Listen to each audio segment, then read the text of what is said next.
Wala ng buhay at nasakluban pa ng diaper sa ulo ang isang pating sa Zamboanga City. Nang sisiri ng mga diver, bumulaga ang sandamakmak na basura sa mga bahura. May report si Von Aquino.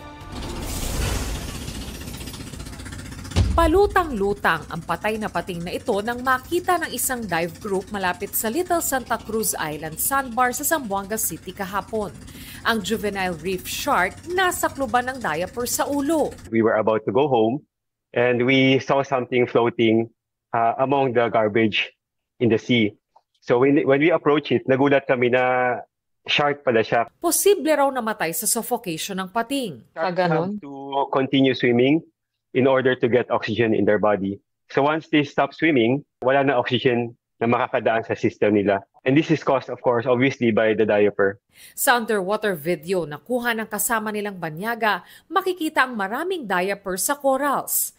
Kuha ito sa dive site sa dulo ng Small Santa Cruz at front area ng Big Santa Cruz, mga pangunahing tourist spot sa Zamboanga.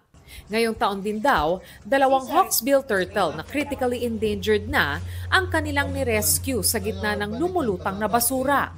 Dinala mga ito sa city veterinary pero namatay kinalaunan. We suspect na naka-ingest sila ng plastics kasi ang kinakain ng mga turtles ay yung mga jellyfish.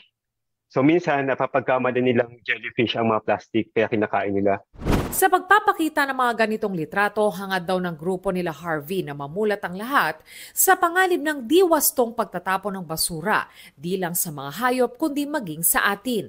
Ayon kay UP Marine Science Institute Professor Deo Florence Odda, malaki ang kontribusyon ng karagatan sa oxygen ng mundo. Almost more than 60% of the world's oxygen is actually produced by the ocean. Yung mga maliliit na phytoplankton na parang halamang dagat, sa kanila nanggagaling yung mga oksihina na hinihinga natin. At habang ang mundo ay umiinit, habang ang mundo ay mas nagiging polluted, naapektuhan din yung kakayanan ng mga halaman na to, mga halaman sa dagat na gumawa ng oxygen na yun.